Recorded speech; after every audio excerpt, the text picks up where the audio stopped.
Halo guys, balik lagi di Limit Order Trader. Kali ini gue mau share weekly outlook untuk seminggu ke depan dari tanggal 6 sampai tanggal 10 April 2026, khususnya Nasdaq ya. Oke, kita langsung mulai aja. Kita mulai dari sentimennya dulu. Oke, ada beberapa hal yang gue perhatikan di sentimen yang gue dapet ya selama seminggu ke depan. Gue akan salah satunya adalah terkait Trump akan terkait perang Iran Amerika Israel. Trump bilang bahwa akan ada indikasi terkait perang akan berakhir dari sekitar 2 sampai 3 pekan. Itu kata Trump. Balik lagi ya. Ini bisa menjadi salah satu katalis positif buat market karena ini sifatnya sistemik ya. Gara-gara perang Iran jadi tutup Selat Hormuz tutup, minyak jadi gede, harganya terus berdampak juga harga jadi mahal, berdampak ke inflasi. Gara-gara inflasi tinggi, The Fed jadi nggak mau turun suku bunga. Ini sebenarnya gara-gara Trump lah sebenarnya ini sifatnya sistemik, cuma ya ini seperti yang gue bilang menjadi katalis yang lumayan positif sebenarnya dari semua sentimen yang gue dapet. Ya makanya nanti kita lihat aja lah 2-3 pekan apakah akan benar-benar berakhir perangnya.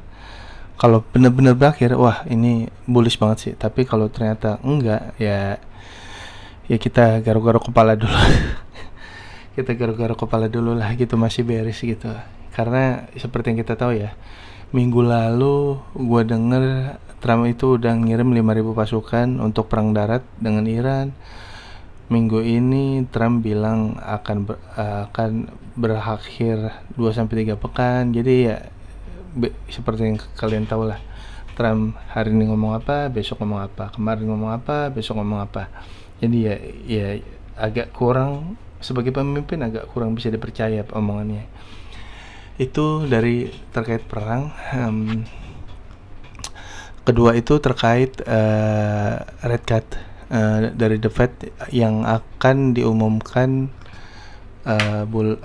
hari Rabu ya, hari Rabu minggu besok.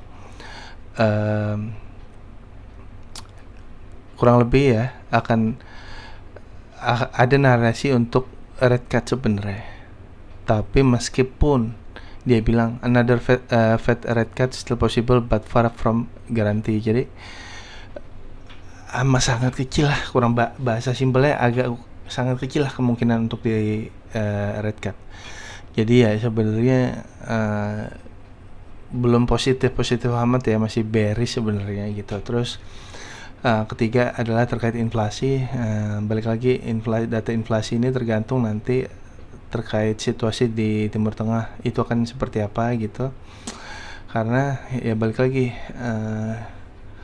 minyak gara-gara minyak gara-gara perang Selat Hormuz tutup, minyak harganya tinggi dan bikin inflasi karena apa mahal gitu. Inilah nanti kita lihat lagi. Terus terakhir adalah terkait minyak belum ada tanda-tanda untuk reversal atau retracement ya. Harganya masih mahal dan masih nggak jelas, dan makanya kita lihat aja nanti apakah tetap nggak bisa,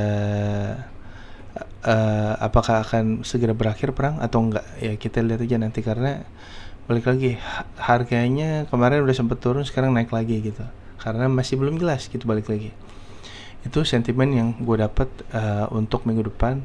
So far cuma satu dari sentimen itu, cuma satu nih yang menurut gue positif, cuma itu pun juga masih belum jelas. Jadi overall buat gue ini masih bearish. Berita sentimen itu negatif ya. Nah itu kalau dari sentimen. Sekarang kita pindah ke chart. Oke, kita lihat closing candle untuk bulan Maret ya. Ini bulan Maret nih. Seperti yang kalian lihat, ini closing candle dan ada volume imbalance di sini ya.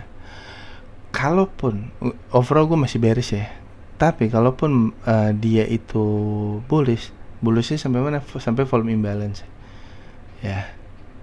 Seperti yang kalian tahu, dia turun, respect fair value gap monthly, terus reject. Ya balik gue pribadi ya, ini akan menjadi salah satu level yang gue pantau, volume imbalance nih ya. Itu monthly time frame. Sekarang kita ke weekly ya. Dari weekly, oke, ini weekly, ini volume imbalance, ini salah satu level yang gue perhatikan ya.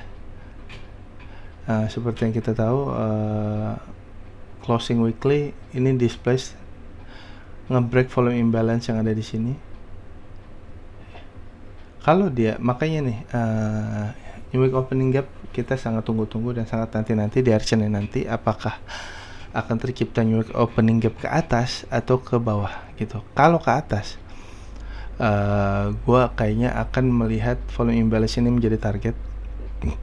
Karena apa? Karena ada relative equal high di sini dan dia akan menyebabkan volume imbalance. Tapi kalau ternyata dia, ya balik lagi ya, Trump tuh suka bikin berita di hari Jumat, hari Senin, hari Sabtu atau Minggu ya, tiba-tiba perang lah, tiba-tiba apalah segala macam. Itu yang bikin gap di hari Seninnya kayak gitu. Makanya nanti kita lihat dia gapnya ke atas atau ke bawah gitu di hari Senin.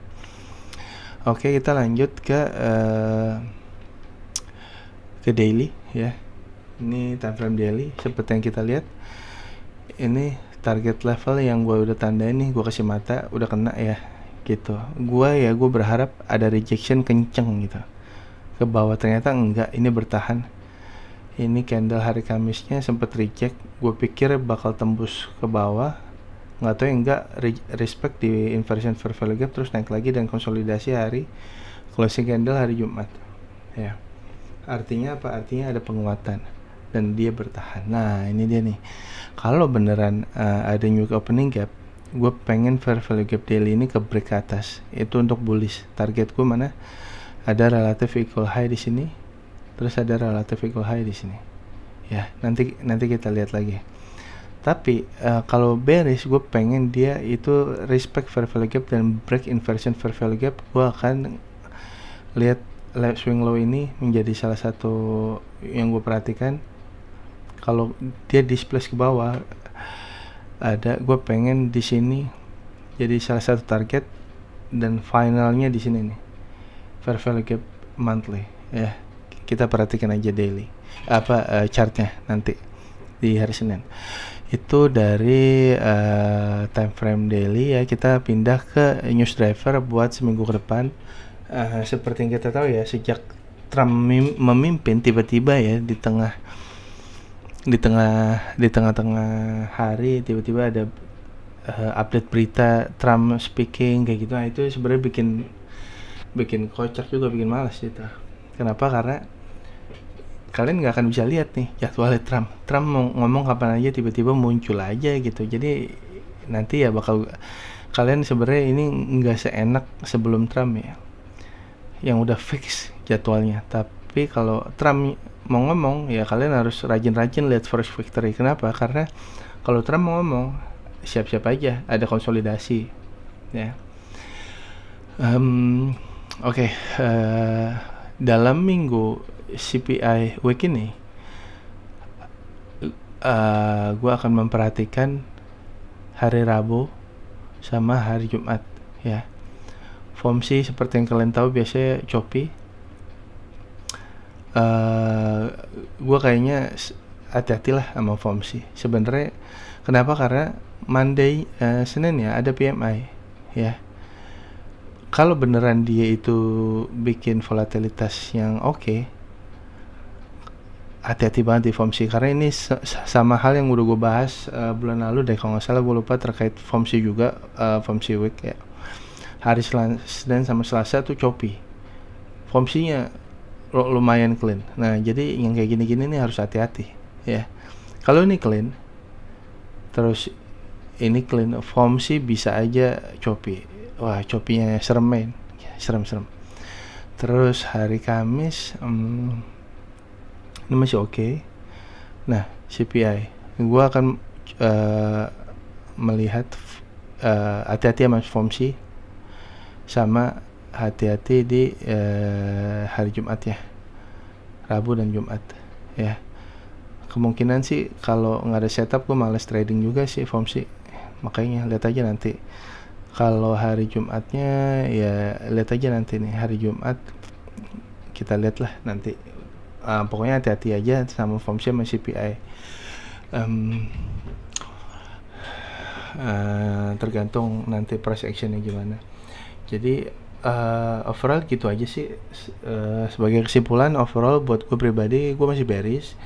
Kalaupun ada retracement, kalaupun bullish, gue akan melihat relative equal high. Relative equal high menjadi salah satu hal yang gue pantau.